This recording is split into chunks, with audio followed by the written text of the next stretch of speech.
Yo, what's up, what's up, what's up? Welcome back.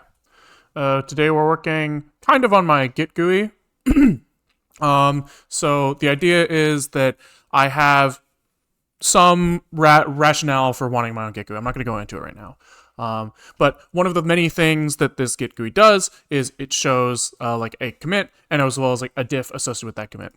And in that diff, he shows like additions and removals, but he also shows like moves. So I can like look at this like blue section. I can say, like, oh, where did this come from? It's like, oh, this came from another spot in this file, line 252, and I can scroll down to 252, and I should be able to see like the corresponding removal here. And I was like, oh, okay, so this is the stuff that moved.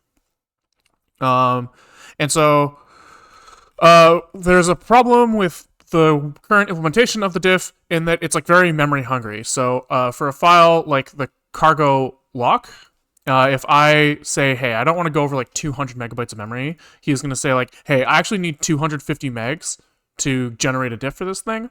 And that problem just gets like worse and worse and worse as the file gets bigger and bigger. So it's like quadratic memory usage approximately. And so that means that there are times where I see like a reasonable file in my directory that just kind of like ends up there, maybe like a trace or something. Like if I look in like the working directory view, there might be some like untracked file in here. So this one's like 200 or 30,000 lines long, and he requires, actually he's not so bad. Maybe he's not updating. But there are times where I see like an untracked file that requires like it tries to allocate like 360 gigs of memory, and then it goes like, oh, I can't do that. And it's like, that's fucking stupid. So what's going on here? Under the hood, we're using this like we've implemented a version of this like Myers diff algorithm, which as far as I can understand is the same algorithm that's used everywhere, right? So like my diffs will look very similar to Git diff, maybe not exactly the same, but very similar. Oh, actually that's pretty funny. He eventually did start to fail because he just caught up with all these movements. That's not good. He's like railing CPU right now, so I'm gonna close him. So what does this diff do? We've been kind of working on this little visualizer for the past couple streams because, like, as we increase complexity, being able to see how that complexity manifests visually is going to be very useful to us to build like intuition on what to do next. And so, like, what this is doing? Okay, this graph is I'm going from the string 1, 2, 3, 4, 5, 6, 7, 8. It's kind of small text. Maybe you can't really see that. I wonder if I can like increase. That's not that bad.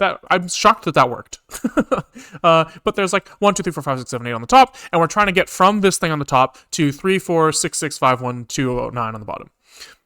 And what this graph is representing is we start in the top left, and any time we make a rightwards move, it represents like a deletion from the first string, and a downwards move indicates an addition of the second string. And a diagonal move indicates that they share the same next thing, right? So we can move from this state here to this state here because like there's a 3 here and a 3 here and a 4 here and a 4 here. So there's a diagonal.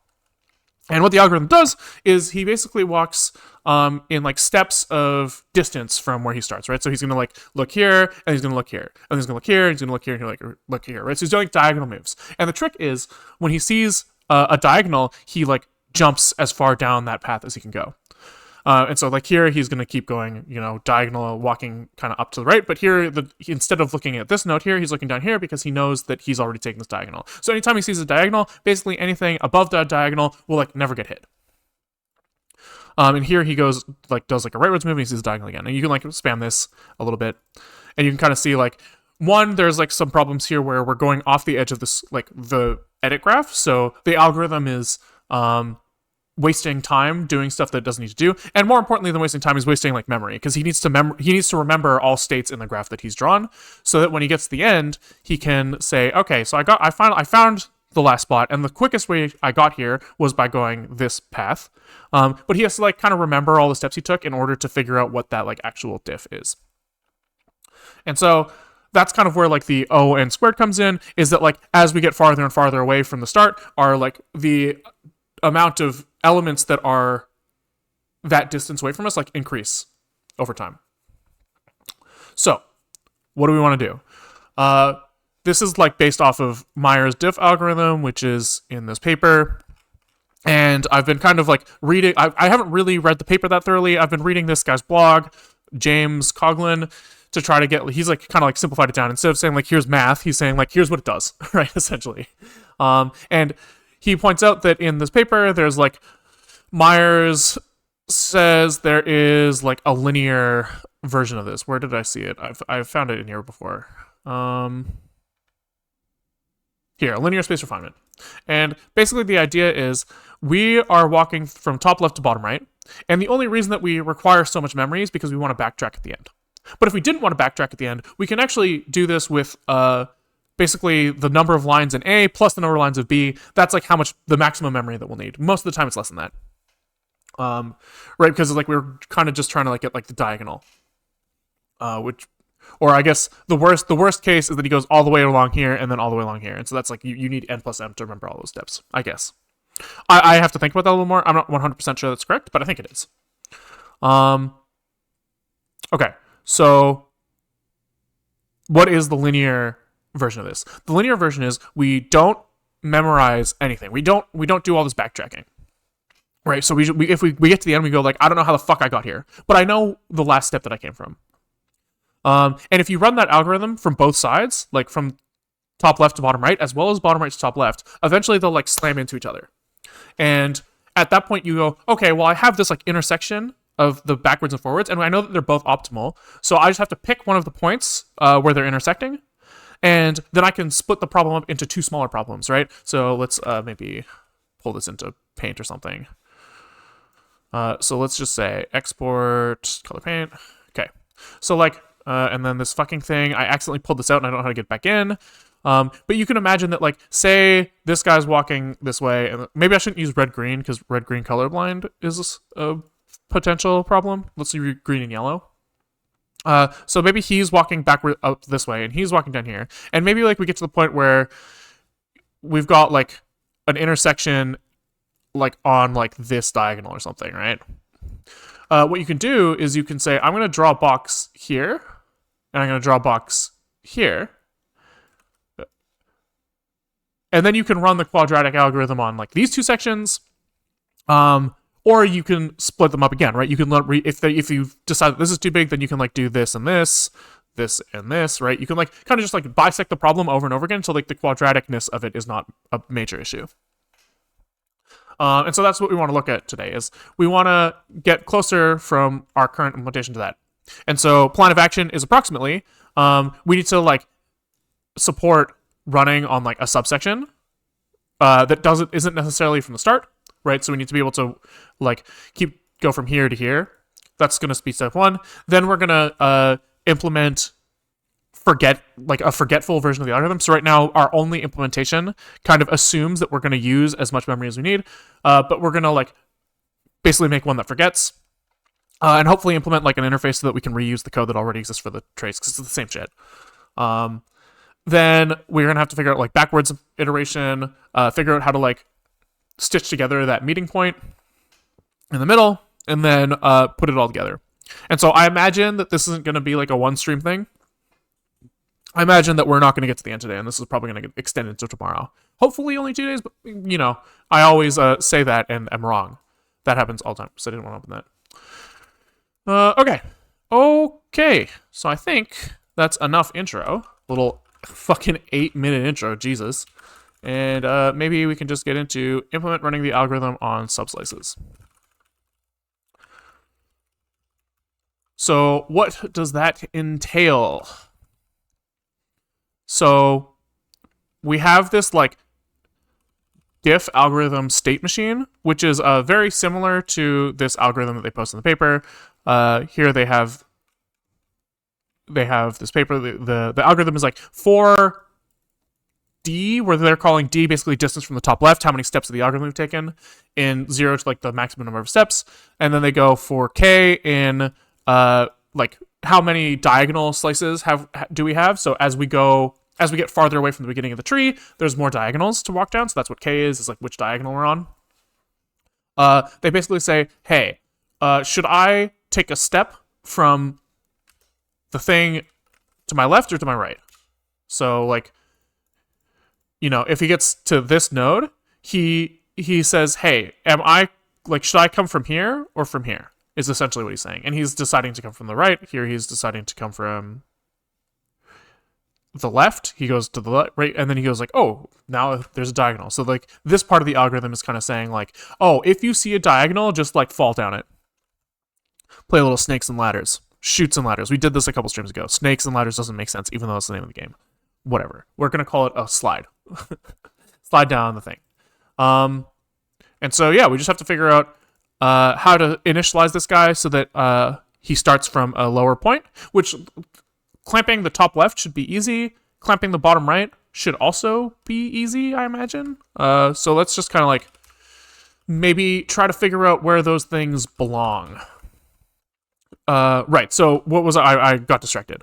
So this is like a double for loop, and we've just replaced this double for loop with a state machine because it's easier for the like visualization side of things if you can run one step of the algorithm and then stop, right? So we're doing the same thing. It's our step is we're storing our loop variables in like some structure and keeping track of our output, whatever. Okay, so I guess the top left limiting just comes in at like initialization, right? So we probably just have to find, let's think about this. Let me think. What did I just do? I didn't mean to fucking select all there, and I don't know what the fuck just happened. We were at diff algo. Okay, so the algorithm is working in DK space. But like our box is going to be drawn in like XY space, so we have to figure out what that conversion looks like. And I don't know if you can figure out that conversion without knowing the path you took to get there. Because when we like hit a diagonal here, this is D0, D1, K, -1, 1, D2, blah, blah, blah. And so now, like, this DK here doesn't know, you can only tell that, like, this DK is down here if you know that you took a diagonal.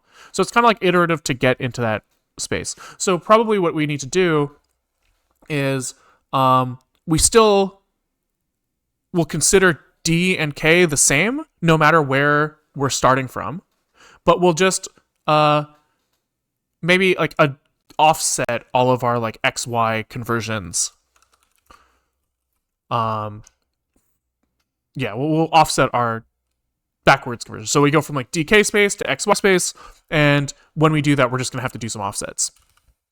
So probably in this guy, we're gonna have to store our like top and our left, and maybe we'll store it as like yeah, that's fine. So this is going to be offset search begin Y, and I guess maybe, yeah, that's fine. And search begin X. And so here we're going to take in top left position.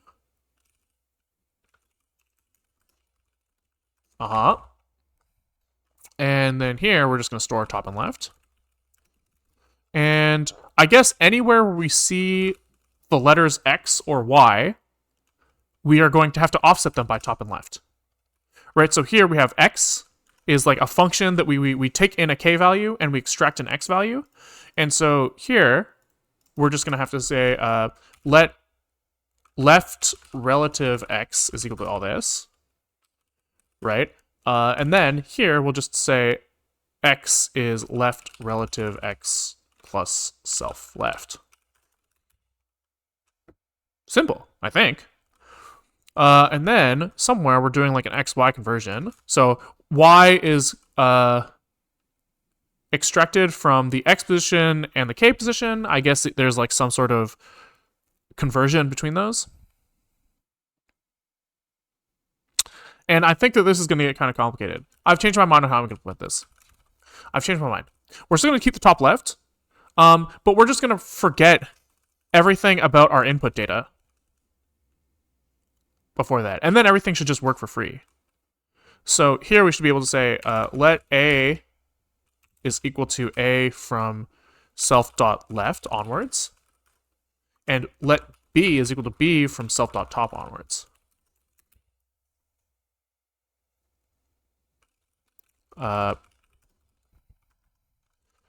Yep, as usize, like this, and we can maybe make an assertion here that top is greater than or equal to 0, and assert that left is greater than or equal to 0. Which kind of indicates that we should be working in usizes, but fuck it, whatever, it's fine. It's fine, it's fine, it's fine.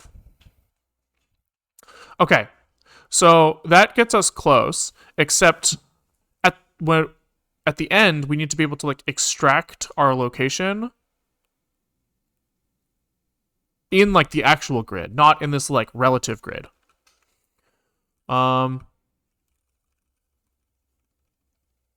Okay. So our trace is relative to that location, which is probably fine, actually. That doesn't really matter. And now I'm kind of wondering, well, if that doesn't matter, maybe nothing in this part of the algorithm actually cares. So I'm actually going to maybe... Do I want to remove all that? Let me think about this.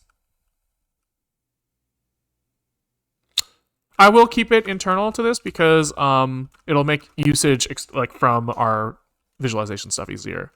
I will keep it this way. But okay, so this is gonna say 0, 0.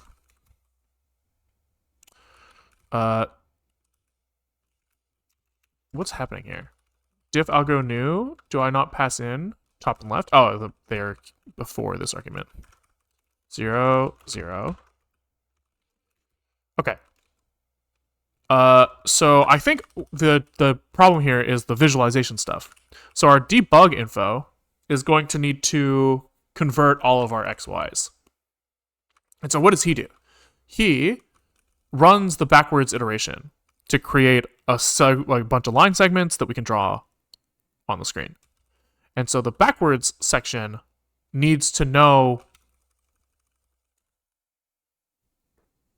Oh, interesting. So he takes in x, he calculates x and y here.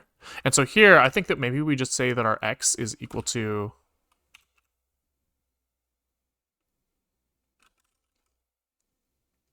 Sorry, I'm thinking about like the internal implementation of this guy. So this backwards iteration knows to stop iterating when we hit x is equal to 0 and y equal to 0. So I think what we actually want to do here is we want to keep x and y in this like box space for now, but then at the end, once we run our backwards iteration, we'll just map each of these things, x, y, to x minus self dot left and y minus self dot top. And I think that might do the right thing. I think that might be it. So we can look at our visualization stuff.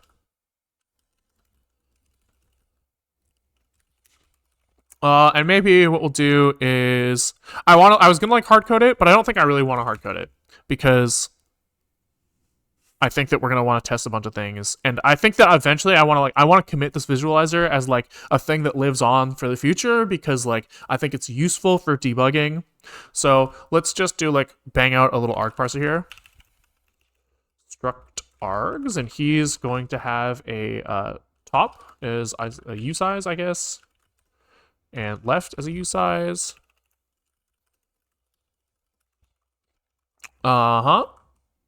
And we'll make like a little arg parser. So we'll make like a function parse, and he's going to return args. And he's going to maybe take in some iterator, which is an iterator of strings. And, you know, the reason I take in the iterator here is because, like, if I wanted to unit test this, I could. I'm not going to, but I could if I wanted to. Okay, so we're going to extract the program name, which we don't really give a fuck about, but we'll put a name on it and underscore it so that we know why we're doing this. Little self-documenting code, or whatever the fuck you want to call it. We're going to write unimplemented here because it's bitching. He's a little whiner. And what are we going to do here? We're going to say for arg, while let sum, arg is equal to it next. oops, I wrote the number 9 instead of a parenthesis. Parenthesis? Is that the plural of parentheses?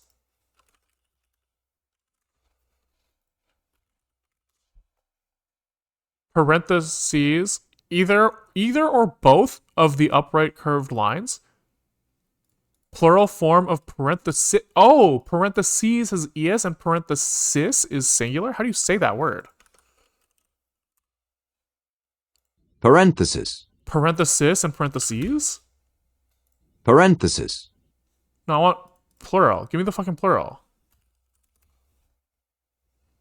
Parenthesis. They're the fucking same.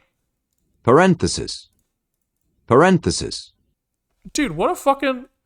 Fuck this language, man. Parenthesis. Parenthesis. There's literally no difference. The pronunciation on these two is... So the English of these is different, but the pronunciation is the fucking identical? I don't like it. I'm going to say parenthesis. Even though he's... Fuck this. I instead of writing a single parenthesis, I wrote a 9.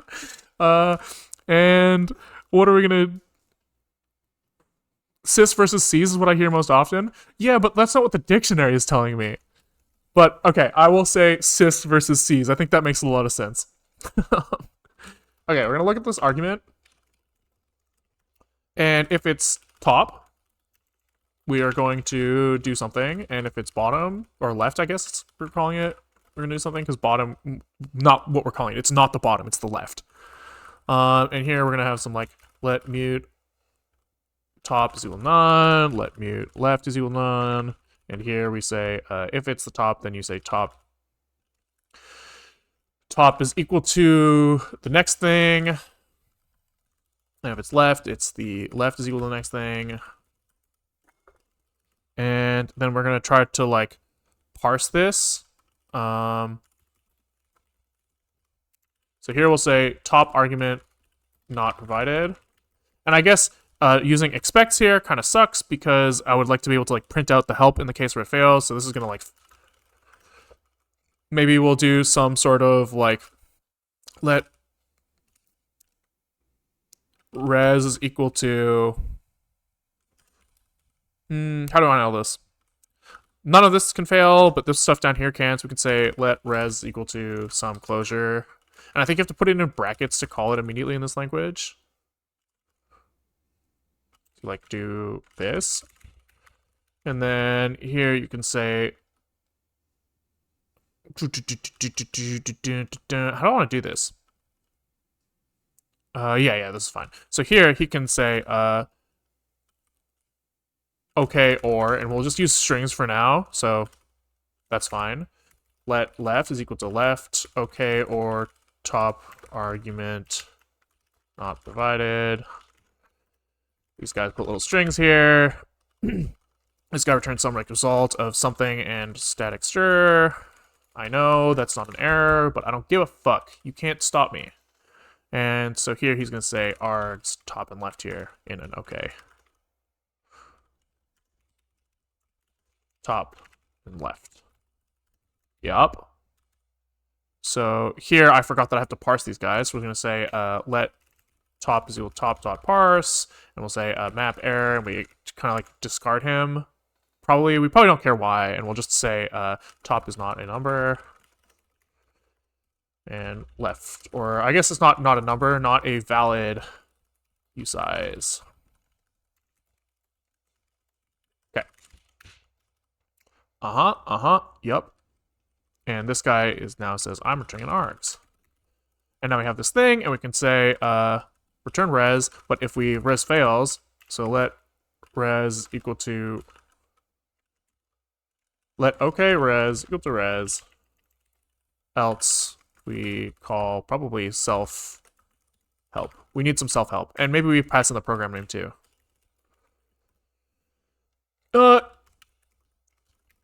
Because that's helpful. Return res. Okay, which means we need a little help function, which takes in the program name and immediately quits. So we don't have to do any like error propagation, and we just say what format some stuff. So what we're gonna say program name. I guess we'll just shove like what? How does this usually look? ls-help. This is like they put in usage and then like some description. Okay, so usage is the program name args. And the args are top,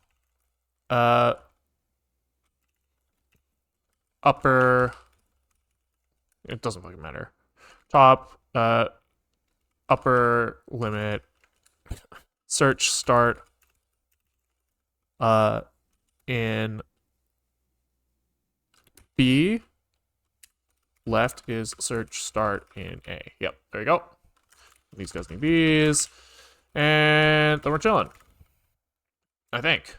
This is just a print line, not a format. Maybe an ePrint line. And before we call this, we should log the failure. So we can say match res. And if it's okay, we just return the thing. And if it's an error, we print the error before we call help. Print line. There. Chilling. Chillin'. So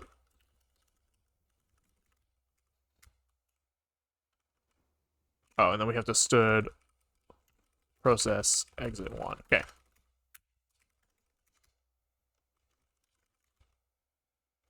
Arguments this function are not correct because I have to put a little ampersand on them, I guess. Really? This is wrong? What's the problem? Program name is a option string. So this we have to say like option as ref unwrap, or what do we have access to the binary name? I'll just say diff is. I don't know. What's it complaining about now? Can I, like, does as ref, as stir? There we go. Does that fix it? No. As ref, unwrap, or else diff is. God damn it. We'll just do it like this. We'll do a little allocation, even though we don't have to. Okay, I think we got there. I think we got there. Okay. All of that. A little bit of extra work, but we'll live. Okay, so we'll let args do args parse stood env args chilling. And now we need to pass in the top left and bottom right when we construct our GUI app. So here, I guess we'll maybe just pass in args directly to the GUI stuff, and then he can handle it. No. Yes. Args is an args. And here we need to pass in the top and the left. So here we say, what order was it? Top and left? I should use strong typing would solve this, but sometimes I don't give a fuck enough. So this is args top, args left. And did I get the order right? Is it top and left or left and top? It's top then left. Okay, we're chilling. As I-64. Okay. Yep.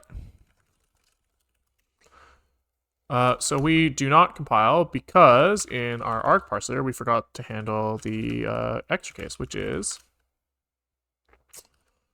what here we just say self help with the program name. So we're gonna here, I guess we can say unwrap or else diff viz toString.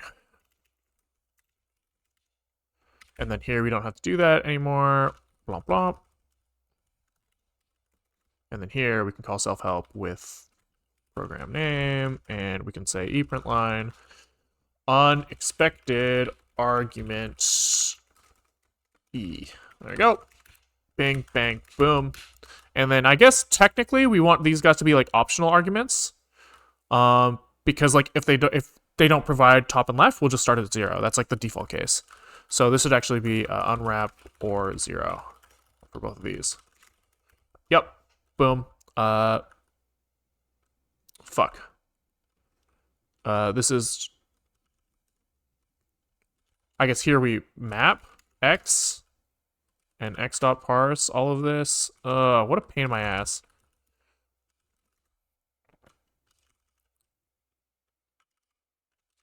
Fuck it. We'll stringize these things and then parse them because that's easier for me to think about. Even though it is fucking stupid. It just makes the types line up better. Okay, cargo check. Are we chilling? We're chilling. Cargo run. And so now we can start with, I guess here we should support help directly.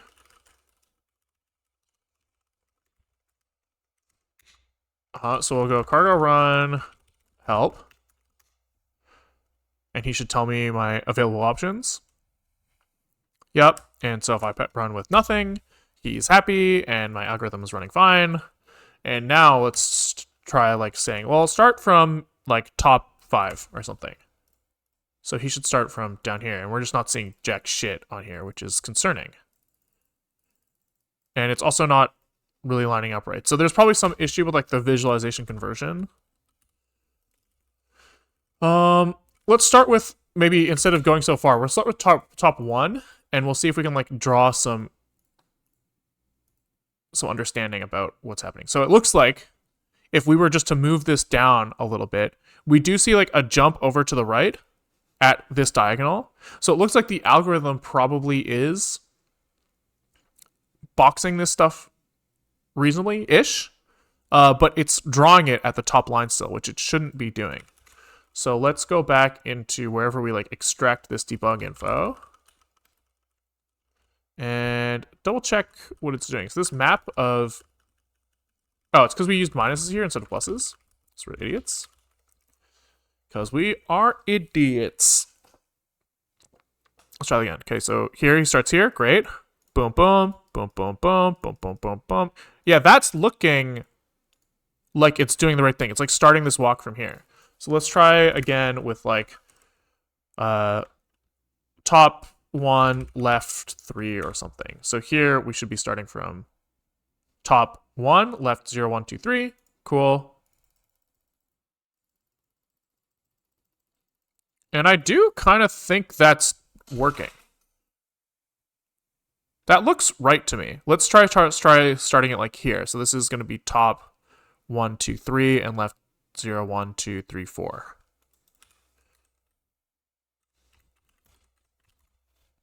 Boom. So that's starting here. Go to the down. We shoot down that diagonal. Right, we shoot that diagonal. Yeah, I don't see any reason why that's wrong. Feels good. So here we'll say this was actually start algo from arbitrary point on graph. And I think we can call that done. So this is 3330. And probably we should checkpoint that. Start from arbitrary spot. Okay. Okay. So now we have to support ending at an arbitrary spot. So this is not 3330. This is 3350, and we are saying end algo at arbitrary spot. Okay. Okay. So I guess we're going to kind of do something similar here, where we're just going to like take the data and like clamp it in some way, right? So here we're going to say bottom is an I64 and right is an I64. These are going to be search and Y is bottom. And right is search and X. Okay, so here we take in bottom right, we store bottom right. But here, this max distance now is going to be clamped. In fact, it probably had to be clamped before as well, actually. So max distance is no longer just like the lengths of these two things, but it's a dot len minus. Okay, so bottom is right in the default case. Right is a length and bottom is b length because this is like the two strings that we're comparing. So I guess here we're going to say the max distance is equal to bottom minus top. Sorry, plus right minus left. And here we need to do a couple assertions. So we're going to want to assert that bottom is greater than top. We're going to want to assert that right is greater than left. We're going to want to assert that bottom is less than a dot len. Sorry, this is left is less than a dot len. And right, or bottom, fuck. We want to say that, we want to assert that, like, 0 to a dot len is a range which contains, A is the x-axis, so left and right. And maybe the right can be a dot len. We do the same thing for b and top and bottom. Okay. And then I guess this should be like as I64 on all these. And all of these guys need to be like these. Okay. All right. I think that solves everything that we need there. And now we just do the same thing as we were doing for the top. And we just say here is a to self dot left to right and top to bottom.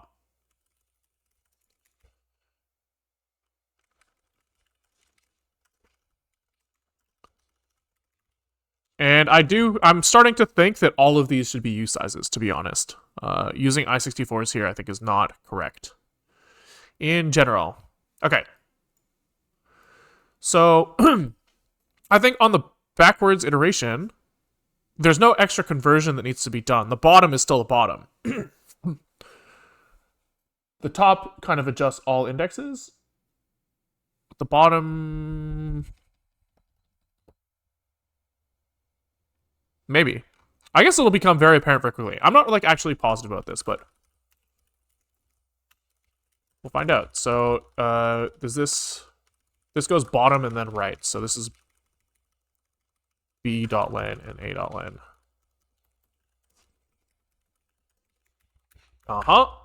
Okay.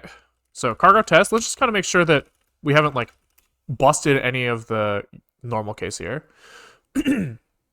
Except he doesn't like that diff viz is no longer compiling, so we can fix that. So set 118, and these guys just need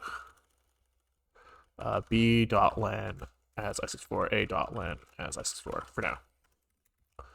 Cargo test. I just want to make sure the tests are passing. They're not, because this assertion that bottom is greater than top is failing.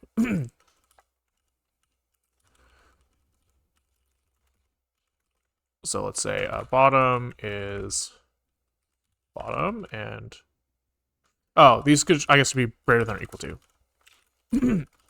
That probably solves it. Yep. All right. Chillin'. Chillin'. Okay. So now we look at our visualizer. And in here, we want to be able to add support for top, bottom, left, and right. I don't really like these braces, I don't think. I think this is more compact and just as valid.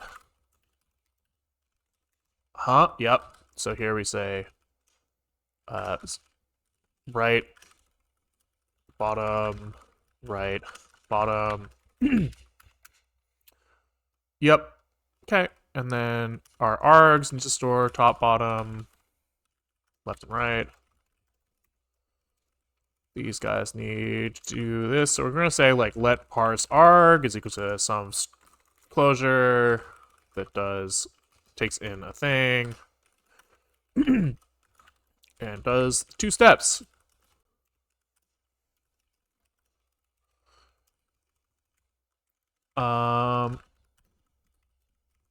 And maybe here we are going to inject the name of the thing. And I don't know if you can do concat with a static string, but we're going to try. Only works with literals. Fuck. Okay, so we can get crazy here. There's 2 ways we do this. One is that we could say, well, our return argument could be a like dynamic string, but fuck dynamic strings. Even though it doesn't fucking matter, this is like a one-time argument parsing. Allocation's actually cheap. It's not like that expensive. It's like kind of expensive if you do in a hot loop, but like not that expensive. We're gonna do this anyways because it's fun, and I can't help myself. This is where like the Rust kind of like tricks you into doing these optimizations that you don't need to do. It's just because like the types are so in your face, like the little demon in your stomach, he can't help himself. He sees it and he wants to do it. So we're gonna make a macro, which is so overkill, so unbelievably overkill for this. And he's gonna take in what? How does this work? You define a macro and then you use it.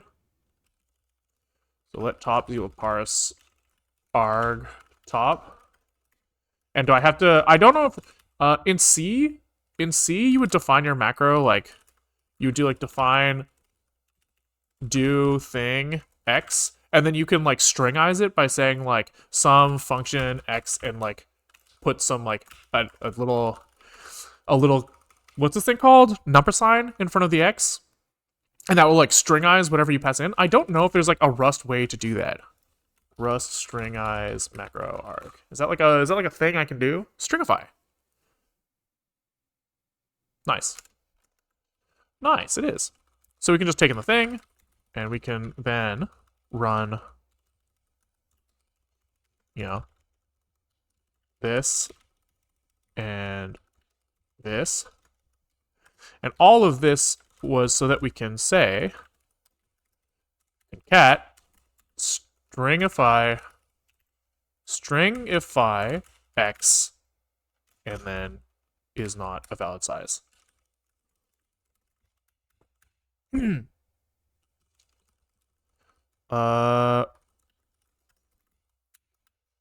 Okay, and so now we can say parse arg top, and that should resolve into a reasonable thing. So this guy needs to say, I am a variable and I have a type of expression, I think. I don't know, it doesn't fucking matter. Trailing semicolon in macro, you use an expansion position. What does that mean? Do I have to do like double braces here? No method parse for stood option. Let x equal this, and then we say x up parse. There we go, we did it. Absolutely not useful or reasonable, but we did it anyways. Left, right, bottom, left, right, bottom.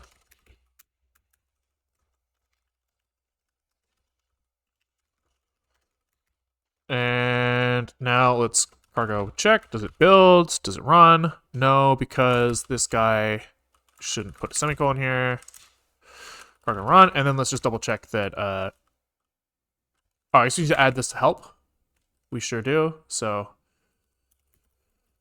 top left, bottom right, and this is search end in B and search end in A. Yep.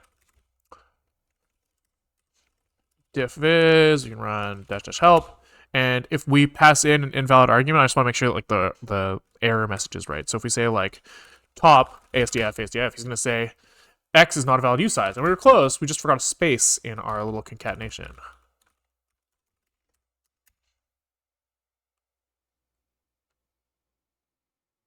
But he's also saying X is not a U size, not the right word. Because I forgot the $sign to expand the macro. So this should be top is not a valid U size. Hell yeah. Bottom is not a valid U size. Sick. Okay. So let's try limit going from like top to bottom, left to right. Like, I don't know, it doesn't fucking matter. So here we're starting here, and we should end here. He's going forever, so that's not good. This clamping is clearly not working, and it's because we didn't actually pass the arguments anywhere. So here we need to use, this is bottom, and this is right. I think. Pretty sure. So 3. Hell yeah, dude! Look at that! That's kind of nifty. Okay, so let's double check that we got like the left and right. So that we should go farther to the right. But we did not. We top, bottom. It looks like we're using the same one twice. Like, it should not... Oh, no!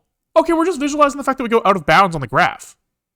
Because this still is ending at, right 3, 4, 5, 6, 7, and bottom... Yeah, it's ending in the right spot. We're just doing that, like, out of bounds shit.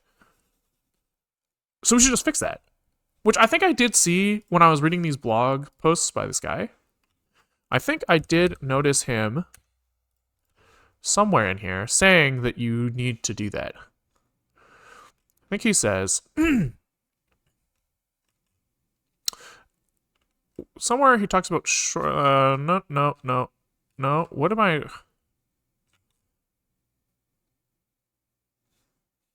Oh yeah. Then, as before, we follow any possible diagonal steps, taking care not to overshoot the box right or box bottom. So this is not what we had in the original, and I think he added it in this section, which makes sense. This is like we're observing the same problem. Okay. So we just do something like when we step in our algorithm.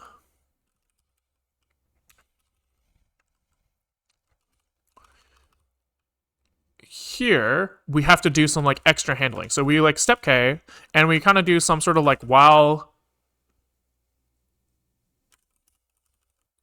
something. While we have to like compute that X and Y are in bounds. So here we have X and Y. So we can do something like loop. And we can do if X is greater or less than self dot right, break. And it's like, and Y is less than equal to self dot bottom. I think less than or equal to is correct, but oh, oops, and then here we need to say let mute X and let mute Y. And then here we don't use lets, we just assign them.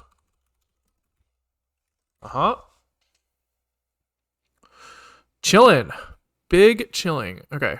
So now we're still going out of bounds. Not good. Why?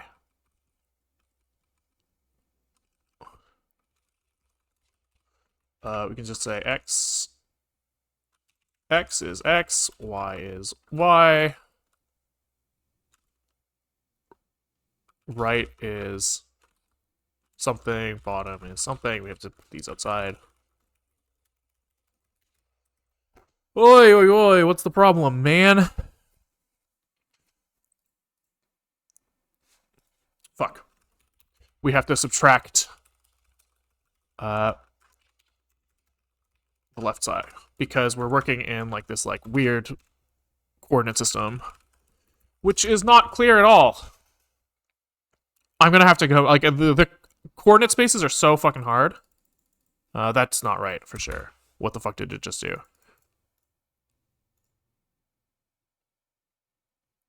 That's fine. Fine. Here's where it's getting like fucked. So probably we're like maybe trying to use like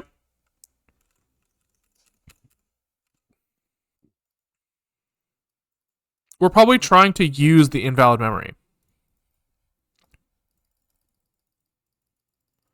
So we might want to do something like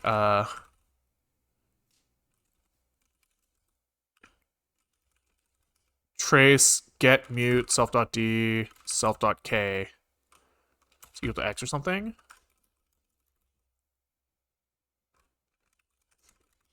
Because that's what we do down here. So probably we just need to like short circuit some of the searching, and then probably the rest of the algorithm will like just happen to work. I think this is like a bad workaround to this problem, but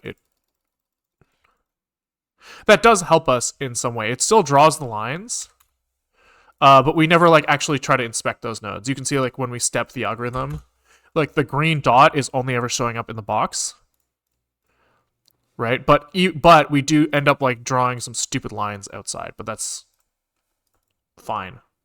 I'm okay with that. Okay, now I think what would be nice is to kind of draw the box that we are limiting on the UI, because then when we start slicing up into smaller boxes, we'll be able to see where those boxes are showing up. So I think that'll be useful.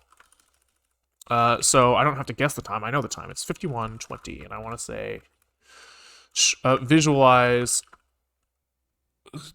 slice in UI or something. I don't know. Fuck it. And I think all we need to do for that is when we request debug info from this like diff algo, what he can tell us what the boxes are for. So we can say pub box. I guess we'll just use these. I don't know. It doesn't fucking matter.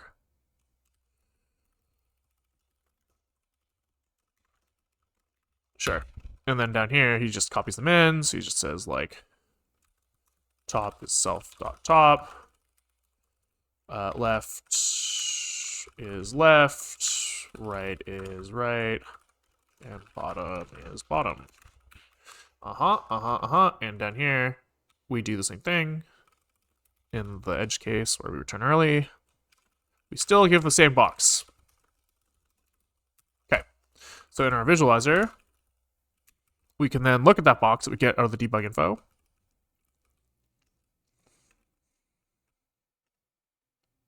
Here, and we just draw the box. So I guess probably want to do that last, so it ends up on top. And painter, is there like a way to like draw? Do I not have a painter? Oh, it's not called draw. Okay, does he have like rect stroke? Yeah, nice. So we can just say painter rect stroke. Why is he not resolving? It's fine. Okay.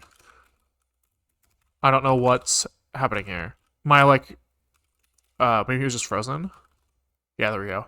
So we need to make the rect. So let rect is equal to eGUI rect, our GUI framework. He's got to be in his context. Min is going to be the debug I think it's like eGUI pause 2, and he's going to be the left and top. So debug info left, debug info top.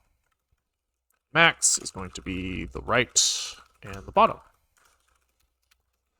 But these are in the wrong units, so we're going to have to convert them. So we're going to say let left pixel, we'll call it, is going to be our like x idx to position, yeah, of debug info left, yes, and then we're gonna want to like actually want to move over a little bit, because like this is showing where the point is, and the box would go around the points, so we should subtract the x spacing over 2.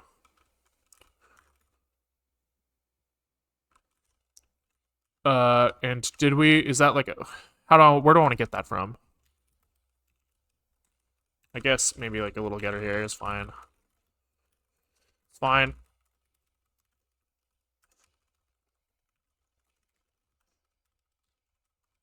It's fine. It's fine. I'm not usually the biggest fan of getters, but here I think it makes sense. Okay. So here is going to say, I want the x idx to pause. And then we're going to subtract the spacing over 2.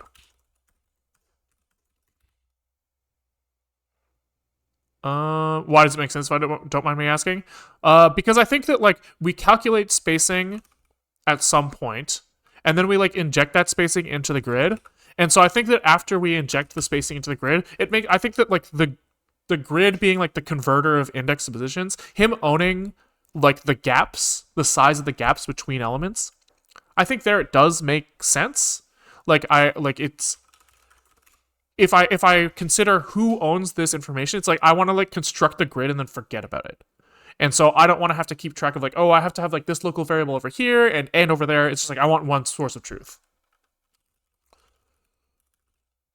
Right pix is going to be the right size, but we're going to add the spacing over 2. And then we're going to do the same for top and bottom. But these are going to be relative to the y indexes, and here we're going to say top and bottom. And here these also have to be y spacings instead of x spacings. All right. So now this rect is going to be left pix to right pix, and top pix to bottom pix. Nope, this is top left and bottom right is the way this is split. So it's right pix and bottom. I think it'll become clear very soon. So we are drawing a rectangle, and so he's got like some rect, and let's add like a little bit of rounding and give him some color. So we need to provide a stroke. And maybe we want to change the color of the stroke, maybe we don't, I don't know. We'll see how it looks with gray. If it looks shit, yeah, that looks awful. That looks awful. Let's just like make it like, I don't know. Let rect stroke is equal to stroke, and we'll make this mutable, and we'll say rect stroke color is equal like color 32 light blue or something. I don't know. Feels like it would look okay. Feels like it would look okay. I didn't use the new stroke.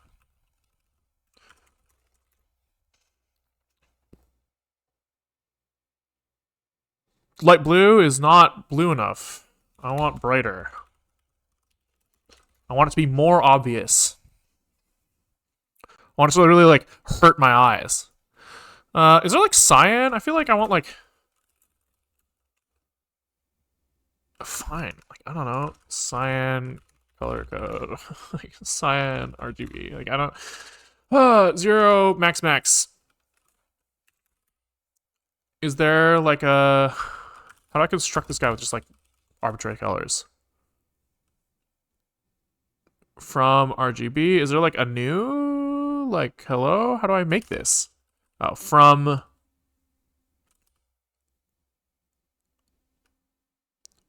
Dude, come on. From white alpha, from additive luminance, from RGBA. It's probably. I can't remember which one of these I want, but I also don't really care. Probably doesn't fucking matter. 255. And I guess 255 as well for alpha.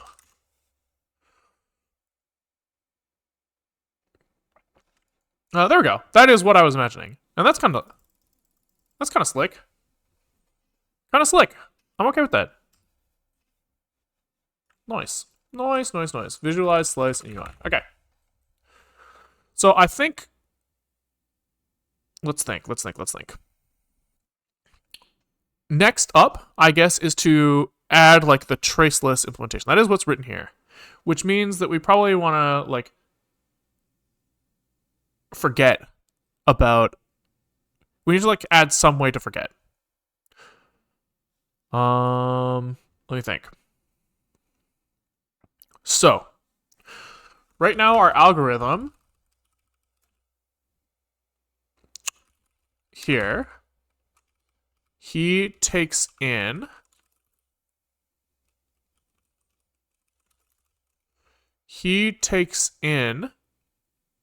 a like Myers trace guy.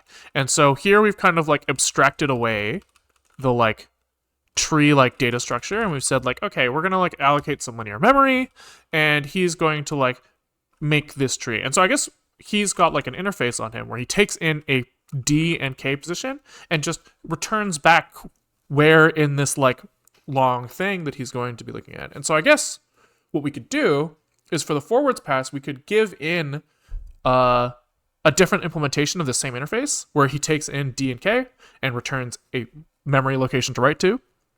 Or we can just use the linear version, like the shittier version that has no memory.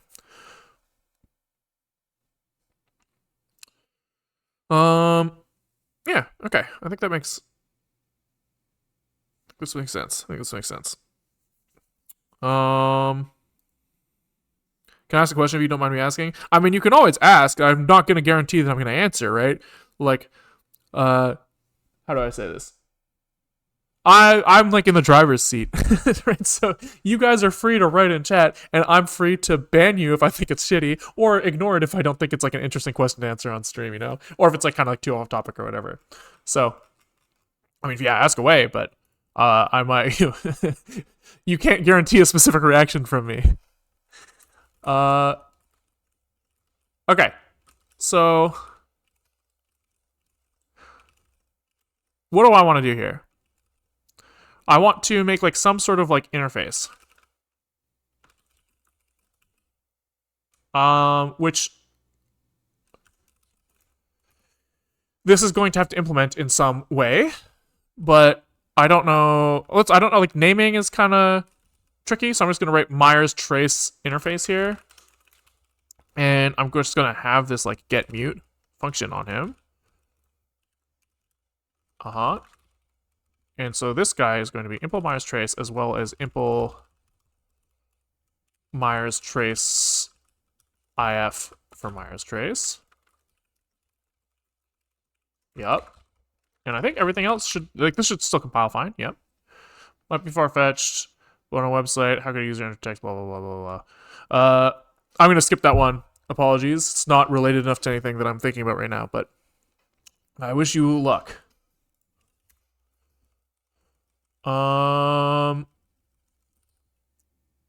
Okay. So now we need to make our like forgetful Myers trace. So struct forgetful Myers trace.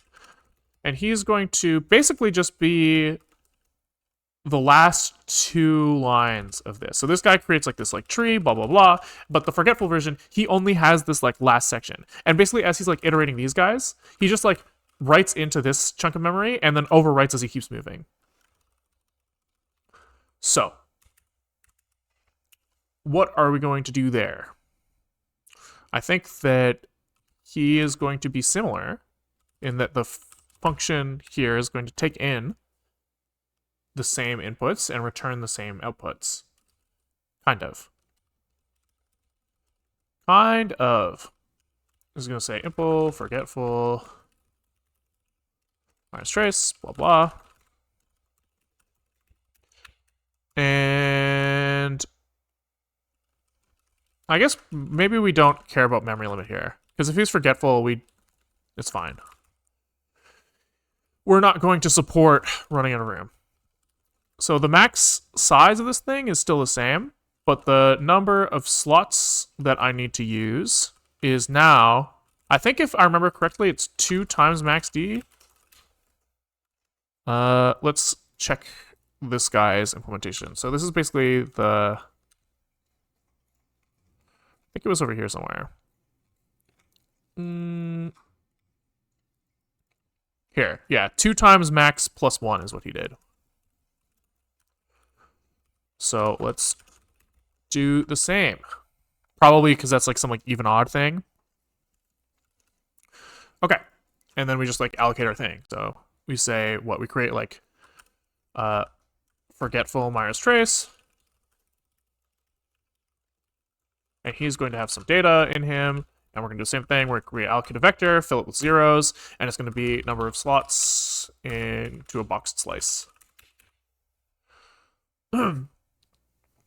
Do you use Rust in your daily job? And if so, do you have a device on how to transition to one or apply for one? No. I've never worked for a Rust job or applied for one, and my life as a job applyee is pretty limited. Like, job hunting after my first job has just been like, oh, this guy, he wants me. He's like, hey, do you want to work here? And I'm like, okay. Like, there's like still the interview process, but I don't really know. I don't have like much advice on like hitting the job boards. It sounds awful. It sounds fucking terrible. I don't know how you're supposed to like make yourself sound good in so little information. I don't know. I don't know. I also know that like as like on the interviewer side of the table, I think I have different opinions than a lot of people I've interviewed alongside. Where like if you were to ask me, like if I were interviewing you for a Rust job and you had no Rust experience, I don't know if I would care. But I know that a lot of people like the language and like intricacies of the language are like very important to them in the hiring process. So I think that probably just like having some projects that you've done and working in it is probably useful. But I'd like, what do I know? I'm just like some fucking guy on the internet. Like, so like, I don't think I have any more information than you do. I assume the regular Myers diff algo doesn't overrate itself. Okay, so it kind of, though the way that this guy implemented it, this isn't what I did. Well, it is what I did at some point, but not what I'm doing right now. So this guy, the regular version of the algorithm, he kind of like allocates some chunk of memory that is like negative d to d sized, approximately. And so when you have like k is equal to 0, so this would be like -1, 1, -2, 2. He kind of writes like values into like these slots for these values of k. And basically like for the first iteration, he only writes this area. For the second iteration, he writes this area. For the third iteration, he writes this area. And on each step, he's kind of like stepping by 2. So he kind of like is encoding like the last step of the algorithm in the in-between spots is like kind of how this thing is structured. And so what this guy does in his version of the algorithm, and I think what Myers suggests, is that you basically just like write down this whole array at every step for every d, every step of the algorithm. You say, I'm going to just like copy paste this guy, and then I'll have him to look at later.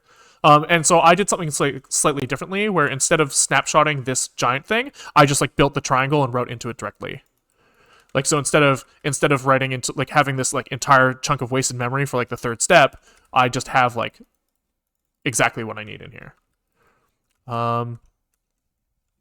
So that's why I'm doing this like forgetful version. The forgetful version is actually the original version, approximately. So now we need to implement the get mute for this forgetful version. And he is just going to be what? So if we have D and K, I think that we just don't care about D in this version, because we are not like trying to remember everything. We're overwriting ourselves as we progress through the algorithm. And so really all we need to do is we need to look at like self.data, and the index is going to be like, so since K can be in the range of, K is in -d to D, data is in D to 2D, sorry, 0 to 2D plus 1. I think we just add D to K. So we probably need to keep max distance. We need to like save this.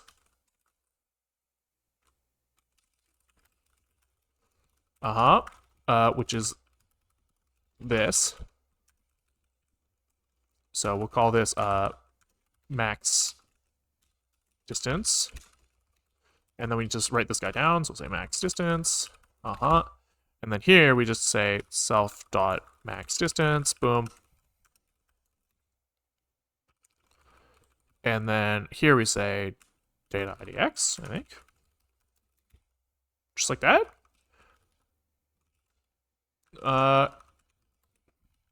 And here we could do like a little like debug assert that IDX is in the right range.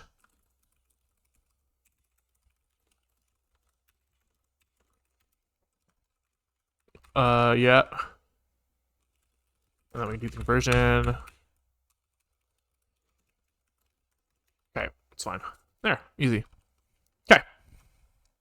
Okay. So I think that actually is probably enough for the forwards pass. The backwards pass is going to be fucking odd. Because the backwards pass is like iterating over this guy, assuming he's like taking in the trace and iterating all of the data in the trace. And so this won't work correctly because he's going to be like walking backwards, assuming that he's getting like updated numbers. He's not going to be.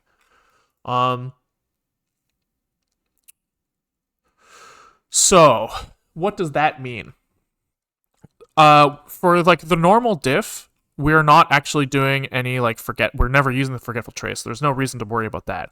But when we extract debug information for rendering, it would be nice to be able to see like the last movement. So I guess maybe we can create a function that either runs like the normal backwards iterator or like just gets like a last step iterator. Because getting like the last step is completely reasonable and safe.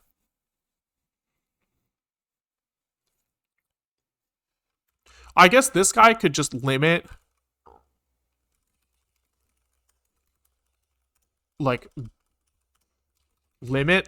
how far back he's willing to go. And then everything kind of works out for free.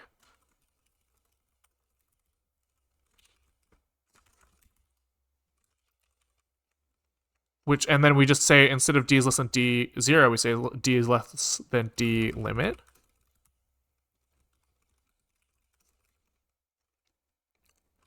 And this d equals 0 is a very true 0, I think. So I think everything else just kind of works. I think. So now we need to just say the d limit in this debug info is, I don't know. We'll write 0 for now and just fix me 0 is not the d limit. But here it is. Here it is. Okay. So in our diff algo, I guess we're going to have the option to construct with the dumb or smart version of the Myers trace. So here he's going to take in like a trace, which is a Myers trace, if. And it's going to say, I am a trace. And so then we're going to have some parts of the implementation that work for all versions of this guy. But this new function is only going to be for diff algo Myers trace, the full one.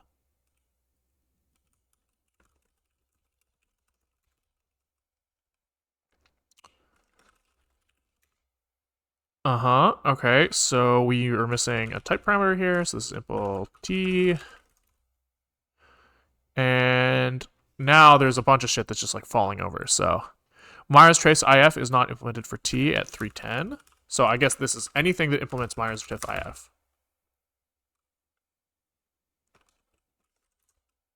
Okay.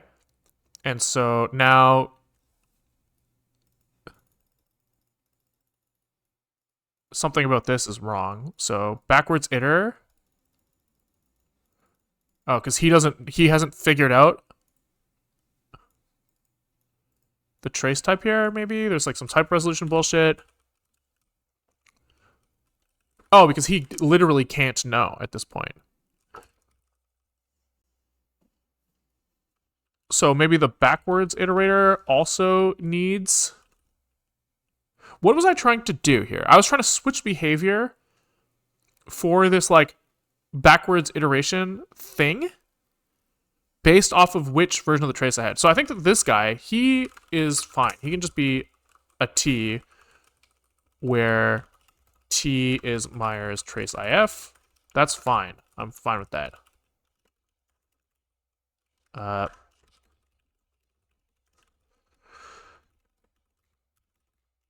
think it's like this. Impl T Myers trace IF. And then we put T in here. And this guy is T. This blump, blump, blump, blump, blump, blump, blump. And this guy is T here. So this guy, expected mutable reference minus trace, so this guy needs to say T as well. Get previous K. Okay, so this guy is getting propagated now, so this guy also needs to be a T, where T is a Myers trace if. And oh, now this actually has to be a public trait because this is getting like exported externally through the diff algo. Okay.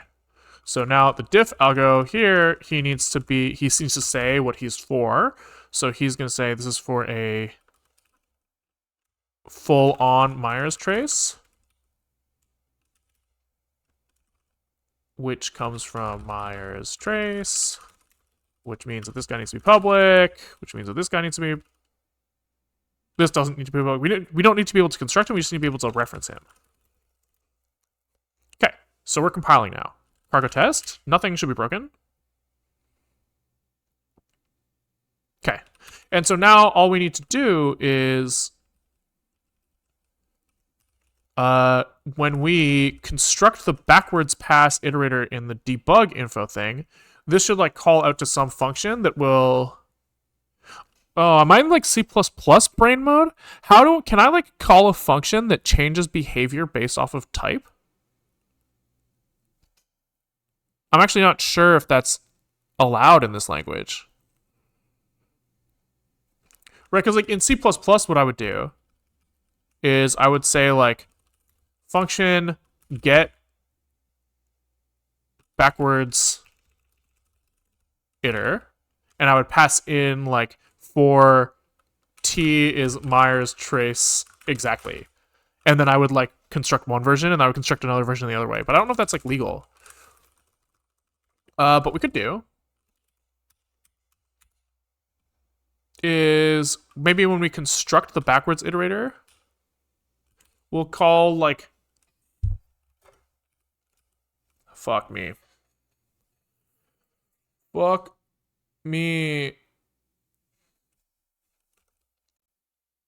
A bit off topic, but how come you refer to code as he? Is it to be safe in the AI apocalypse? Well, it's actually just because I find it easier to think about like people.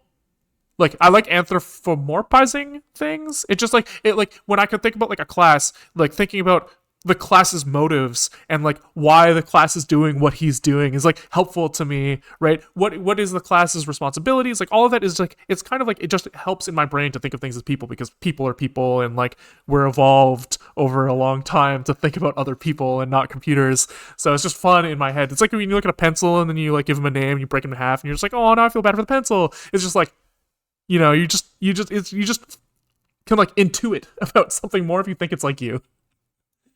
So that's why I do it, but I don't think there's any, doesn't actually fucking matter.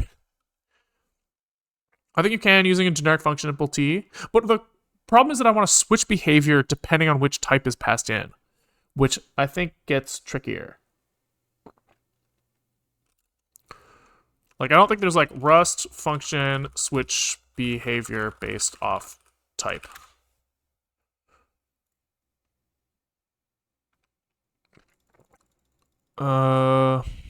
Something with a trait, gross. I don't want to do like Rust trait bullshit. How many types of ems not work? Oh, so I could like instead of my diff algo storing like a generic here, he stores which version of the trait that he is. And then I don't have to do the trait at all. Yeah, that does feel like it would be what I want. Is there like oh my fucking dude fucking C broke my brain. Because I want to do like cont expert if. But that's not a thing in this language.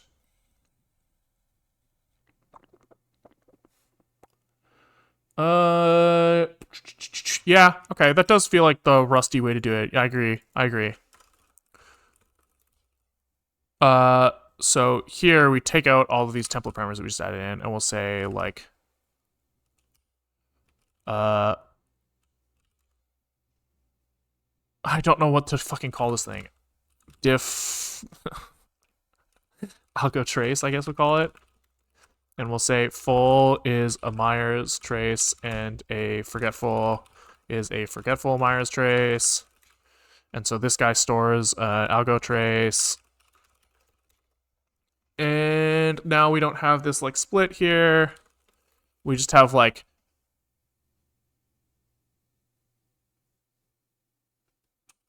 two versions of the construction, I guess. We'll say new and new forgetful or something.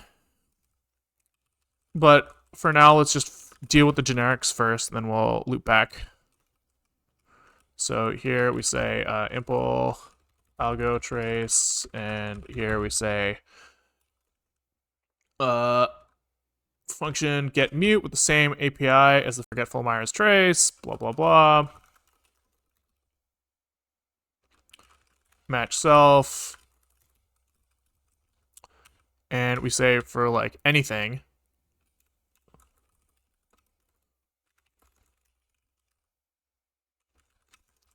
use self everything. Then in here we just do x get mute dk, and I think that's allowed if these guys implement the same trait. Algo trace full.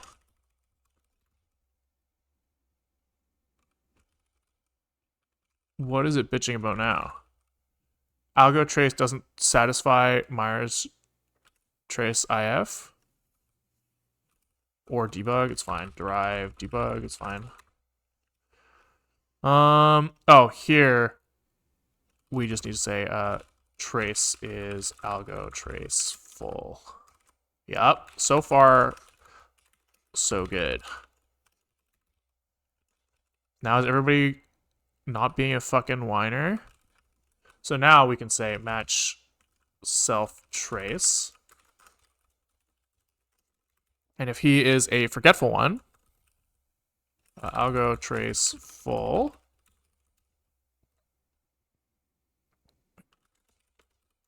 I guess we'll call it trace here. We do what we were doing before.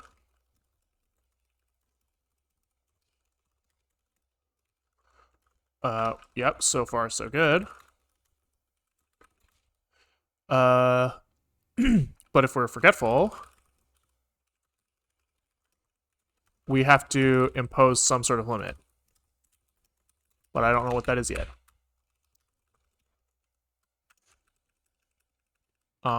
Yep.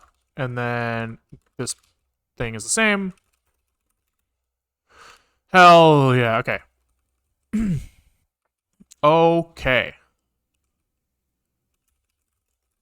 So here we want match trace to unwrap it. Can you do like algo trace full x algo trace forgetful x, just return x. I don't care, just fucking take it out. Oh, we can't do that because we don't know which type it is, but we can do it down here.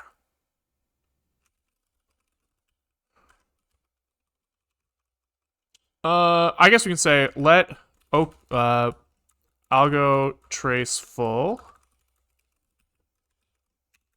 trace is equal to trace, else panic unexpected forgetful trace or something. I don't know. Fucking don't care.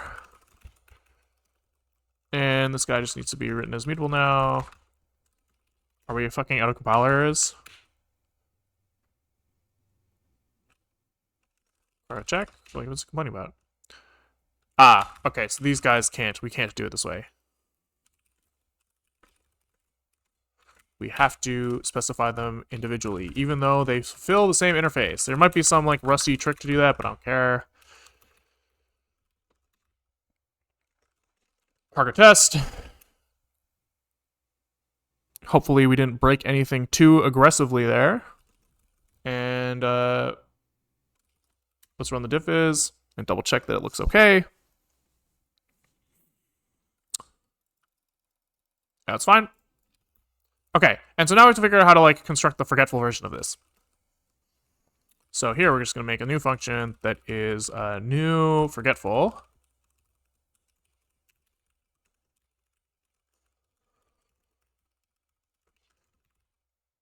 And he's going to...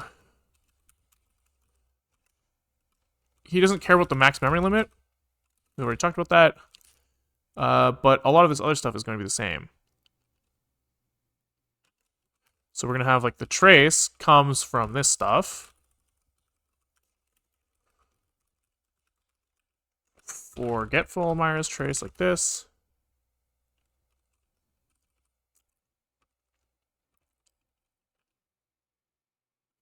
And here we can split out a lot of this stuff.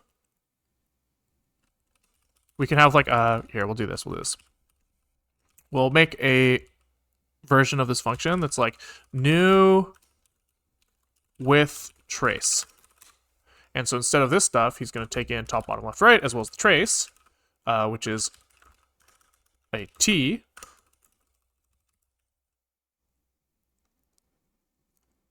No, this is an algo trace. Yes, much better. Much better. And I don't think we need these guys anymore. And this is just going to return the diff algo. And he's going to now do all of the stuff that isn't trace related here.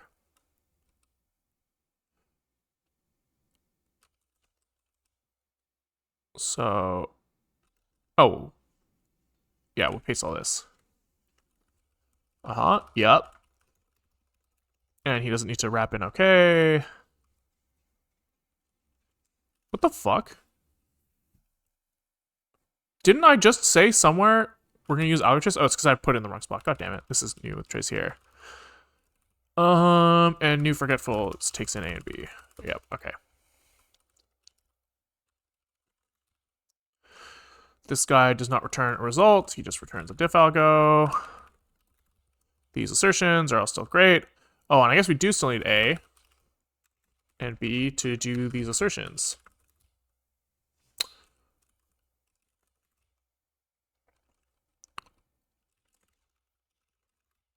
Okay. Looking good, looking good. And so now here we can construct the trace and then say just self new with trace A, B, top, left, bottom, right, algo, trace, full trace. Yep. Looking good. And then the new forgetful version is the same thing, but he constructs the forgetful trace. And writes forgetful here. Bing, bang, boom. And he doesn't need to write okay here. He just needs to write trace because there's no way this can fail because we don't validate memory here. This guy needs to say you here, I guess.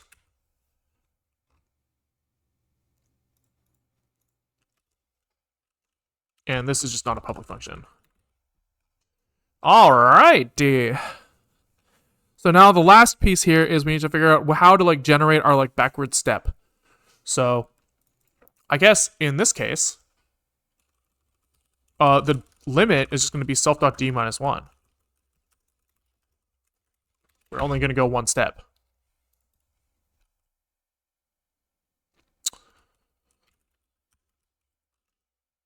God damn it. Okay, it's fine. It's fine. Because their types are different, then they can't like be returned and used as the same thing. Oh, unless they were like a trait, but fuck that. We're just gonna pull the steps out here like this. I don't give a fuck. I don't give a fuck. You can't stop me. There is one line of duplication, but I'm going to live with it. I am going to live with it.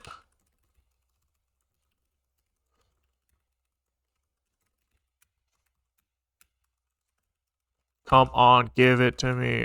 Backwards iterers. This is just a let backwards iterers will list. It probably has to be mutable.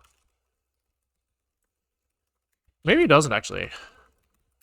Uh-huh. Yep.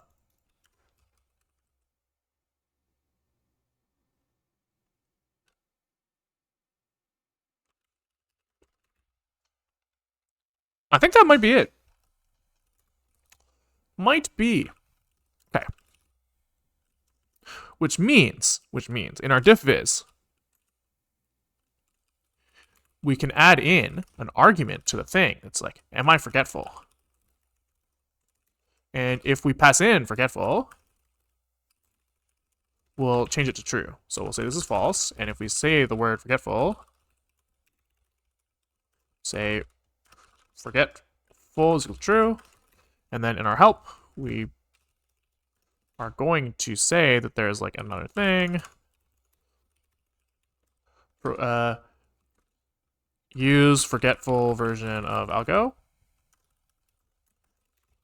Yep. And then whenever we construct this guy, we'll just say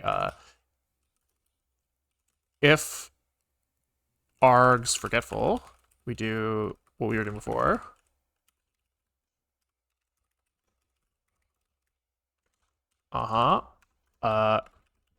Except this is actually the wrong way. It's in the else case we do this, but in the here we do new forgetful, which is very similar, except we just provide the max memory arguments, and there's no unwrap. Blank, blank, blam, blam. Yep. We just have an extra equal sign in here. Get the fuck out. This guy has a semicolon. I wonder if that works. So actually, let's run on the full box. So this is the... Oh, that's a problem. Because top and bottom should be unwrapped or use size max. So this is parse TLArg. And we have top parse BRarg. And this is going to be unwrap or else use I64 max. I don't know.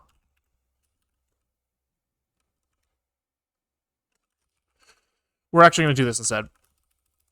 These are going to be option usize. Maybe we're going to keep that arg here, this thing here. All of these are going to be optional.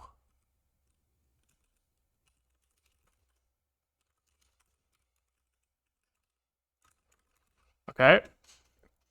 And then here we're going to say x is x map x parse. No. Yes. So here we do like the whole thing.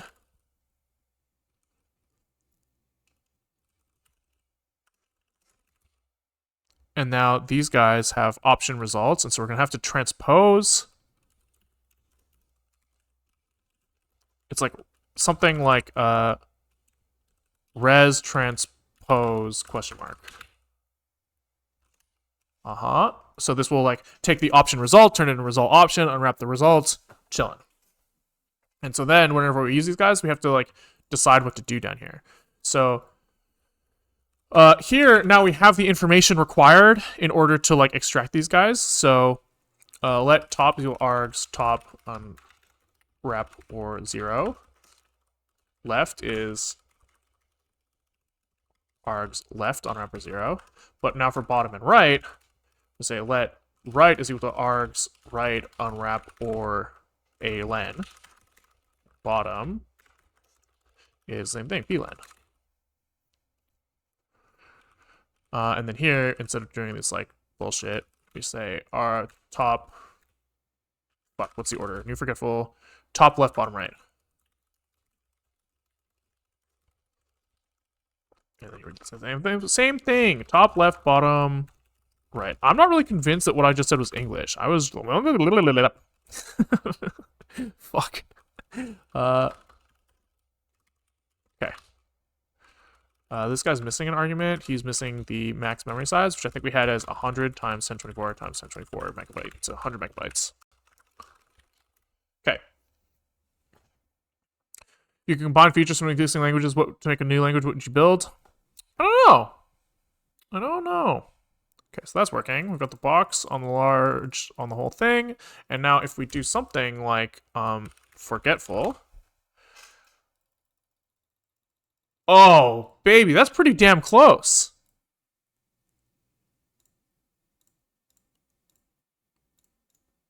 Pretty close. Not quite what I want, but he's not far off. So the like backwards pass on the forgetful stuff. That's right, that's right. Here he's going too far. Like, I don't know what the fuck is going on here.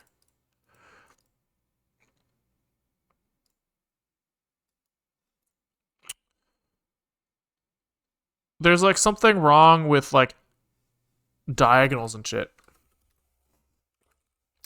Something wrong with the diagonals and shit. So let's look at the lib diff lib. Do you find it hard to communicate while coding? It definitely took practice. Specifically, like, I don't know if I do a very good job at this, but like what the goal was to avoid just saying out loud what I'm typing, right? Because you can see what I'm typing, and it's not very interesting for me to say like it.next. It would be more interesting for me to say like get the next element, right? You can kind of like say what's happening out loud as you type like the more detailed thing. And so that took like some practice. I probably when I started, I streamed completely offline for like a month just to like see if I could do it. So now it comes like second nature, but it definitely took some practice. And I also don't know how good of a job I do at it, because like I kind of like at this point it's like at the it's almost just happening. Like I'm like if that makes sense. Like I'm not like intentionally doing it anymore. As well, sometimes I think about what I want to say, or like I'll think about I should have said that better.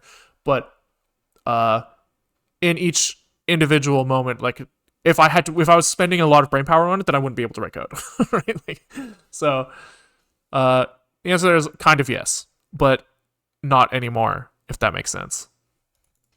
If that makes sense.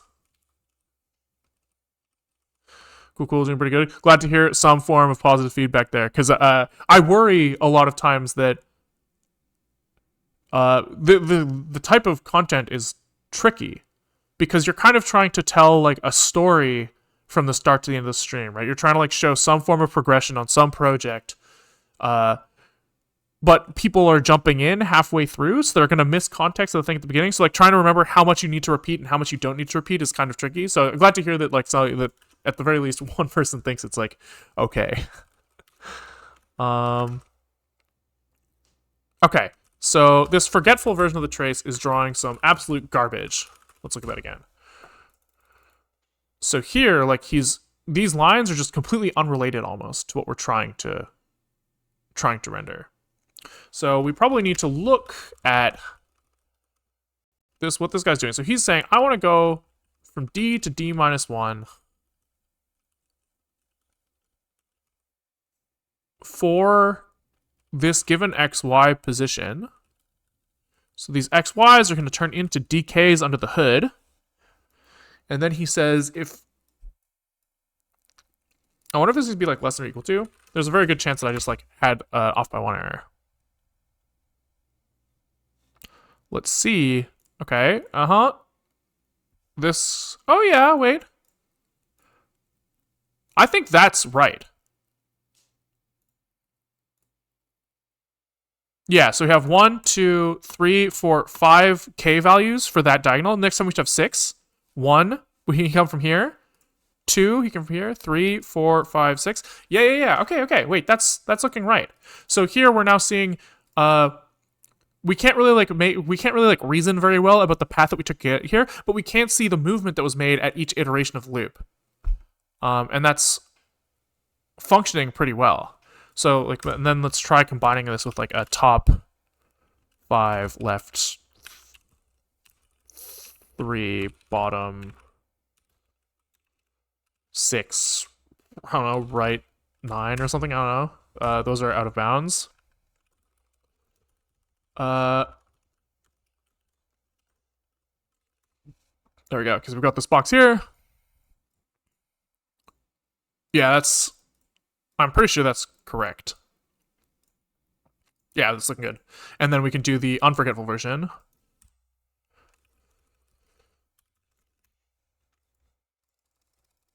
Yeah, I'm pretty sure that's right. It looks, we're seeing it kind of move in what I would consider to be a reasonable manner.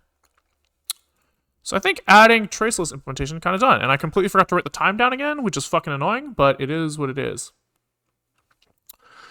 All right, so we're at an hour 40 into stream. And so I'm trying to think, I think that iterating backwards is going to be a bit of a pain in the ass.